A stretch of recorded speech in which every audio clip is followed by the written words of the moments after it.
अपने ऊपर मैस्मरिज्म करना। मैस्मरिज्म विधान के अनुसार दूसरों को निद्रित करना एवं उनकी मनोभूमि का संशोधन परिमार्जन करना पिछले पाठ में बताया जा चुका है। अब यह बतावेंगे कि इस साधना से अपना क्या हित साधन किया जा सकता है। जिस प्रकार विश्वास और संकल्प शक्ति के आधार पर दूसरों को निद्रित किया जा सकता है एवं कुसंस्कारों का परिमार्जन तथा शुभ संस्कारों का बीजारोपण किया जा सकता है, उसी प्रकार का प्रयोग अपने ऊपर अपने आप भी किया जा सकता है। पीछे बताया जा चुका है कि विश्वास हो जाने पर झाड़ी का भूत दिखाई देने लगता है।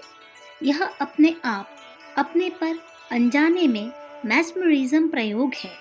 जैसे हिप्नोटाइज्ड व्यक्ति को कुछ न कुछ दिखाई पड़ने लगता है, वैसे ही अपने निजी संकल्प से भी तंद्रावस्था प्राप्त होती है और उसके संकल्पों का ही मूर्त रूप दिखाई पड़ने लगता है।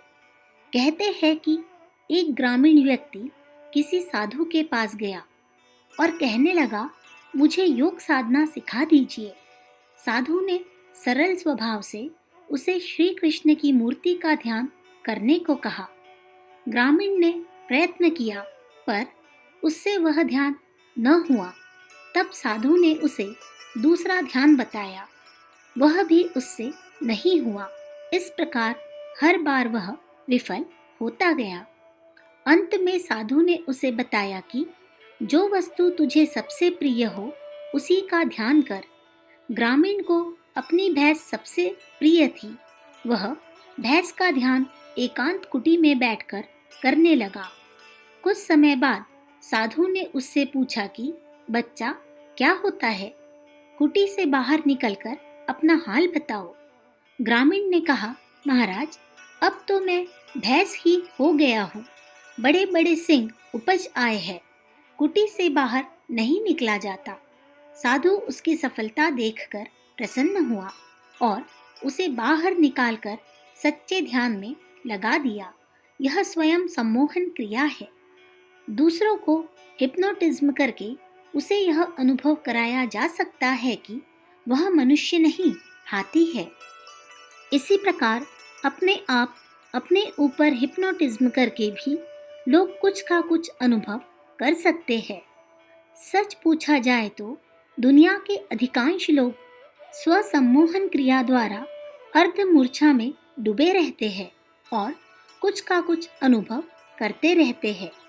मनुष्य जीवन का वास्तविक उद्देश्य और कर्तव्य क्या है, इसे करीब करीब सभी लोग जानते हैं, पर सांसारिक चकाचौंध से अपने आप को अर्धनिद्रित करके भ्रमपूर्ण विश्वास और विचारों को अपने अंदर भरे रहते हैं और अधपगलों जैसे आचरण करते हुए निरर्थक एवं हानिकारक कार्य में अपनी जीवन संपत्ति को नष्ट कर डालते हैं। मन ही मनुष्य तत्व का सार है। यह जिधर चल पड़ता है, जीवन की धारा उसी ओर प्रवाहित होने लगती है। इसलिए हम अपने को जिधर ले जाना चाहते हैं, वैसे ही संस्कार मन के ऊपर जमाने की आवश्यकता है। यह कार्य मैस्मरिज्म के स्वसम्मोहन सिद्धांतों द्वारा हो सकता है। आत्मोन्नति की योगिक साधनाओं को मैस्मरिज्म विज्ञान की भाषा में स्वसम्मोहन कहा जाएगा। साधक लोग मंत्रों का जाप करके, पुस्तकों का पाठ करके, ध्यान करके, अमुक अनुष्ठान कर्मकांड करके अपने ऊपर अमुक प्रकार के संस्कार जमाते हैं। यह संस्कार जितने मजबूत होते जाते हैं, बाह्य जीवन में वैसी ही परिस्थितियां इकट्ठी होती जाती है। अपनी जिस दिशा में उन्नति करनी हो, तद अनुकूल संस्कारों को मनोभूमि पर जमाने का अभ्यास करना चाहिए। वास्तविक संपत्ति यह संस्कार ही है। एक बार एक बड़े व्यापारी की कोठी में आग लग गई। कर्मचारी भागे हुए आए और उन्होंने व्यापारी को सब हाल सुनाया कि करोड़ों की संपत्ति नष्ट हो गई है। अब कारोबार करने के लिए फूटी कौड़ी भी नहीं बची है। व्यापारी के चेहरे पर इस समाचार से जरा भी उदासी नहीं आई। उसने कहा, तुम समझते हो कि कोठी या संपत्ति के कारण मैं अमीर था? यह तुम्हारी भूल है। मैं धन के कारण नहीं, अपनी आदतों और मानसिक संपदाओं के कारण अमीर हूँ। तुम लोग देखोगे कि कुछ ही दिनों में फिर वैसी ही कोठियाँ खड़ी हो जाएगी। व्यापारी का कहना सत्य हुआ।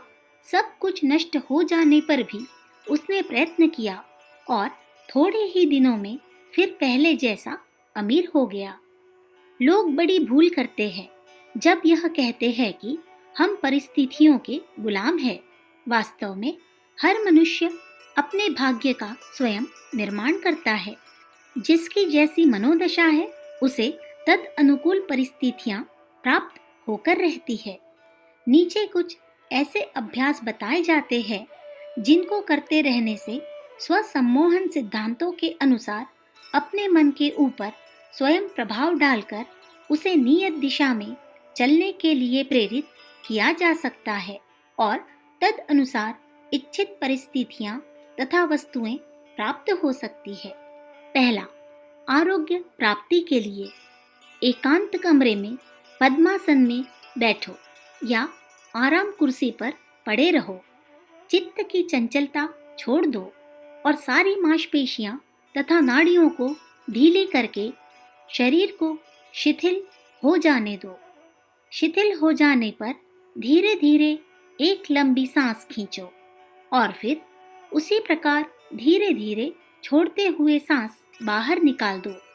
सांस खींचते समय भावना करो कि आरोग्यता वर्धक तत्वों को सांस द्वारा खींचकर अपने अंदर भर रहा हो। जब सांस छोड़ो तो ध्यान करो कि मेरी बीमारियां तथा दुर्बलताएं सांस के साथ निकलकर बाहर जा रही है। 10-15 मिनट तक इसी प्रकार श्वास प्रश्वास क्रिया करते रहो। इससे बड़ी शांति मिलेगी और शरीर में हल्कापन, फुर्ती तथा चैतन्यता नजर आवेगी। अब मन ही मन इस मंत्र का जप करो। ओम। मैं अपने शरीर का स्वामी हूँ। मैं बलवान हूँ, निरोगी हूँ। मेरे सारे अंग ठीक ठाक काम करते हैं। सबलता, स्वस्थता और सुंदरता निरंतर मुझ में बढ़ती जा रही है। धमनियों में शुद्ध रक्त प्रवाहित हो रहा है। बहुत तेजी से मैं स्वस्थता प्राप्त कर रहा हूँ। इस मंत्र को मन ही मन अनेक बार जपो और कल्पना शक्ति द्वारा वैसा ही अपने को अनुभव करो। इस अभ्यास को प्रतिदिन प्रातः काल करने से आश्चर्यजनक तीव्रता से आरोग्य की प्राप्ति होती है। दूसरा, ऐश्वर्य प्राप्ति के लिए एकांत स्थान में चित्त को शांत और शरीर को शिथिल करके आराम से बैठ जाओ। नेत्रों को बंद कर लो। ध्यान द्वारा सर्वत्र हरा रंग देखो।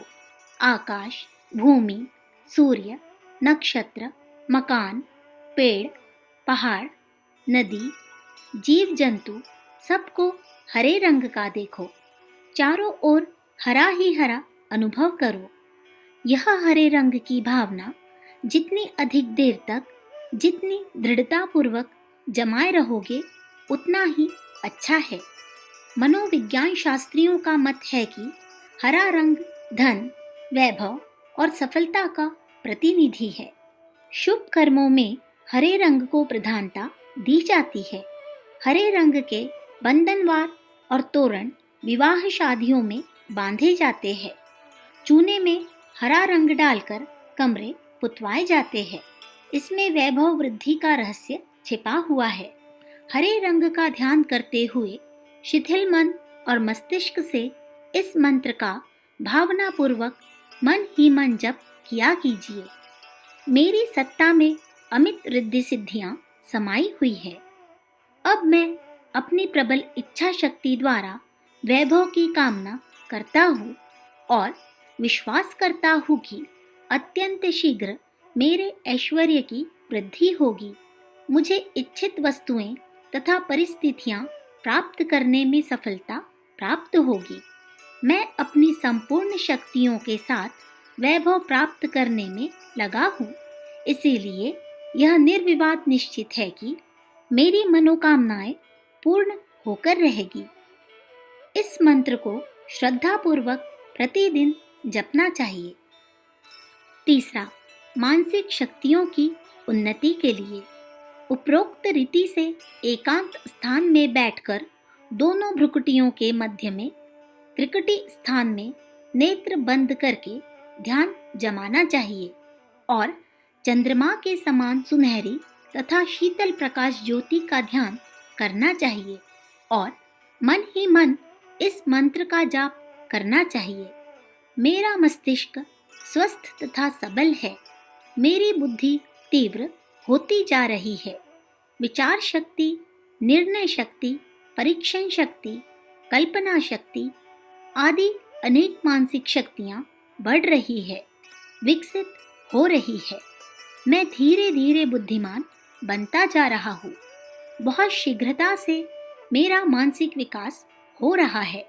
इस ध्यान और जप से मानसिक शक्तियों का बड़ी तीव्र गति से विकास होता देखा गया है। चौथा, आत्मिक बल बढ़ाने के लिए उपरोक्त रीति से एकांत स्थान में शिथिल होकर बैठिए। दोनों पसलियों के जोड़ों पर आमाशय के स्थान पर सूर्य चक्र में सूर्य के समान तेजस्वी ज्योति का ध्यान कीजिए। साथ ही निम्न मंत्र जपते जाइए। मैं आत्मबल से परिपूर्ण हूँ। मेरे अंदर अपार आत्मशक्ति है। इस सोई हुई महान शक्ति को अब मैं प्रयत्नपूर्वक जागृत कर रहा हूँ। सारे दुर्गुण एवं कुसंस्कारों को मैं ठोकर मार मार कर भगाए दे रहा हूँ और उनके स्थान पर सात्विक सद्गुणों को प्रतिष्ठित कर रहा हूँ। मैं दृढ़ हूँ, निर्भय हूँ, पुरुषार्थी हूँ, सदाचारी हूँ और सत्यनिष्ठ हूँ। मैं आत्मा हूँ और अपनी महान आत्मिक शक्तियों को दृढ़ता पूर्वक धारण किए हुए हूँ। पांचवा, किसी सांसारिक वस्तु को प्राप्त करने के लिए पूर्वोक्त प्रकार से शांति पूर्वक बैठकर पीले रंग का ध्यान करना चाहिए और इस प्रकार का मानसिक जप करना चाहिए कि अमुक वस्तु को मैं चाहता हूँ, उसे प्राप्त करने की दृढ़ प्रतिज्ञा करता हूँ। संपूर्ण शक्ति के साथ उसे प्राप्त करने के लिए जी जान से कोशिश करूँगा। यह निश्चित सिद्धांत है कि जो चाहता है उसे मिलता है। मैं सच्चे दिल से अमुक वस्तु को चाहता हूँ, इसलिए उसे प्राप्त करके रहूँगा। इस संकल्प के अतिरिक्त इस चौपाई को बार बार गुनगुनाते रहना चाहिए। जेहि कर जेहि पर सत्य सनेहु, सो तेहि मिलत न कुछ संदेहु। छठा, प्रार्थना द्वारा इच्छा पूर्ति। ईश्वर से या किसी देवता से अमुक वस्तु के लिए प्रार्थना करने की पद्धति भारत के अत्यंत प्राचीन काल से चली आ रही है। वेदों के आधे से अधिक भाग ऐसे मंत्रों से भरे हुए हैं जिसमें धन, वैभव, पुत्र, यश, आरोग्य, बुद्धि, सुख आदि के लिए ईश्वर से प्रार्थना है।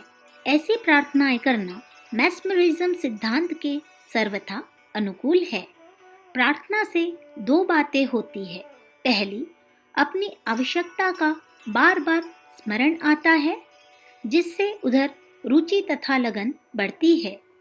दूसरी, ईश्वर या देवता द्वारा सहायता मिलने की संभावना से आशा की किरणें दिखाई पड़ती है तथा उत्साह उत्पन्न होता है। यह दोनों ही बातें इच्छा पूर्ति में बहुत सहायक होती है। अनेक बार तो प्रार्थना बहुत अंशों में तथा कभी कभी पूर्ण रूपेण सफल हो जाती है। प्रार्थना के साथ साथ यदि पौरुष और प्रयत्न भी हो तो वह बहुत ही फलवती होती है। अकर्मण्यों की प्रार्थना ईश्वर के दरबार में सुनी नहीं जाती। मैस्मरिज्म सिद्धांतों के अनुसार भी वह निष्फल ही ठहरती है। अखंड ज्योति, जनवरी सन 1944, पृष्ठ संख्या 21, 22, 23, 24। विचार क्रांति दूत यूट्यूब चैनल को सब्सक्राइब करें एवं अगली वीडियोस प्राप्त करने के लिए बेल आइकन दबाएं। धन्यवाद।